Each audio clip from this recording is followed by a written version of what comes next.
Good day mga idol. Ngayon, tuturuan ko kayo kung paano mag-check kapag no power yung mga electric pan nyo. Ito kasi gumagana to. So paandarin ko lang to mga idol Yan, gumagana yan. So ngayon, ang gagawin natin dyan, turuan ko kayo kung paano mag-check. Una, tanggalin nyo muna to. Yung pinaka back housing nya. Ang una natin i-check dyan mga idol, syempre yung plug muna. Kasi baka yung may plug yung sira. So ganito ang pag-check niya mga idol. Syempre gagamit kayo ng tester. So ito yung tester natin mga idol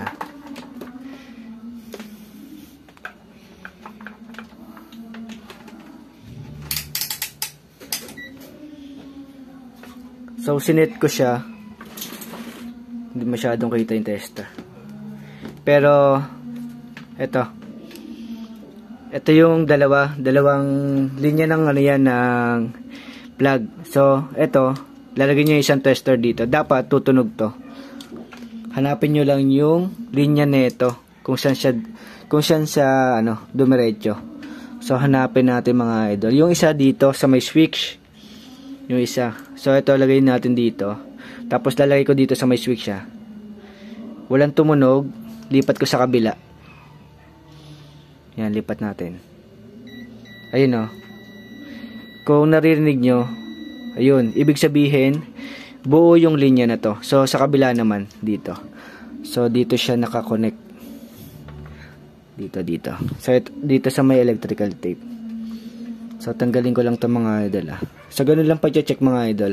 Una, yung plug nyo muna yung yung i-check nyo, baka yun lang yung may problema. Ayun, ibig sabihin, okay itong plug mga idol. So, dalawa na lang yung i-check natin dyan. So, sabi ko nga sa inyo, gumagana to. Kumbaga parang tinuturuan ko kayo ng step by step para malaman kung bakit nag-no power yung mga electric pan nyo. Kapag okay yung yung plug, okay yung plug, diba na napatunayan nyo na okay yung plug. So, sunod naman natin i-check dyan yung pinaka-motor. Yan.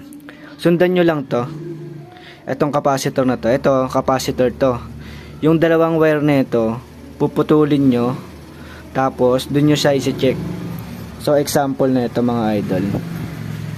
Ito yung itsura niya sa yung motor. Yan. Kapag nakakabit dito sa loob ng electric pan. So, makikita nyo naman dyan kung ano yung linya ng capacitor. So, ito yung linya ng capacitor dyan. Yan.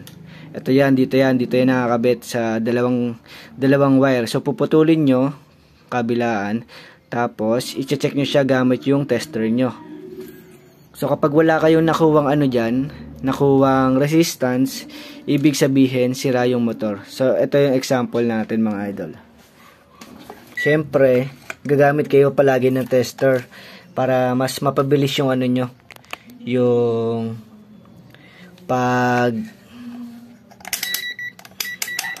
pagre-repair nyo para malaman nyo agad kung ano yung sira. So set natin siya dito.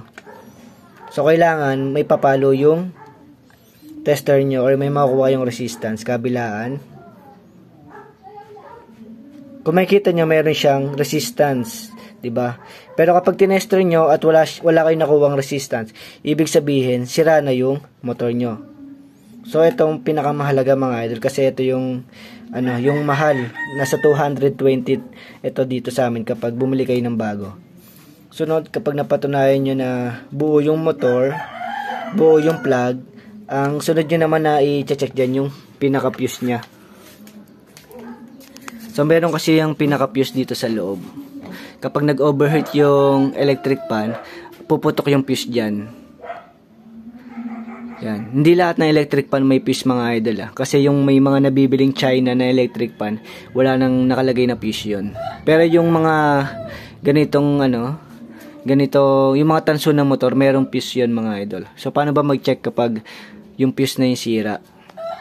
So kung makikita nyo, diba dito nakakabit to? Itong motor na to dito sa loob. So meron siyang 6 na wire.